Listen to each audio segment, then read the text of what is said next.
కూటమి ప్రభుత్వం ఏర్పడ్డాక మొదటిసారి జూలై 1వ తేదీన పెన్షన్లు పంపిణీ చేశారు. ముఖ్యమంత్రి చంద్రబాబే నేరుగా లబ్ధిదారుల ఇళ్లకు వెళ్లి పెన్షన్ ఇవ్వడం మంచి పరిణామమే. కానీ భవిష్యత్తులో ఎలా ఉంటుందో చూడాలి. అయితే చాలా చోట్ల పెన్షన్ పంపిణీలో అవకతవకలు జరుగుతున్నాయి. అవ్వాతాతలు అవస్థలు పడుతూనే ఉన్నారు. ఇలాంటి టైంలో పవన్ కళ్యాణ్ సంచలన వ్యాఖ్యలు చేసి అగ్గికి ఆజ్యం పోశారు. ఇంతకీ ఆయన ఏమన్నారంటే, వాలంటీర్లు లేకపోయినా పెన్షన్లు ఆగలేదు కదా అన్నారు.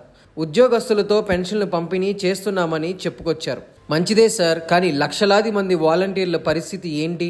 మీరు అధికారంలోకి వచ్చాక నెలకు 10,000 జీతం ఇస్తామని చెప్పారు కదా. మరి అలాంటప్పుడు ఈ కామెంట్లు వెనక ఉన్న గుడారం ఏంటో వివరిస్తారా అని వాలంటీర్లే డిప్యూటీ సీఎం పవన్ కళ్యాణ్ను ప్రశ్నిస్తున్నారు. వీళ్ళందరూ ప్రభుత్వ ఉద్యోగులు.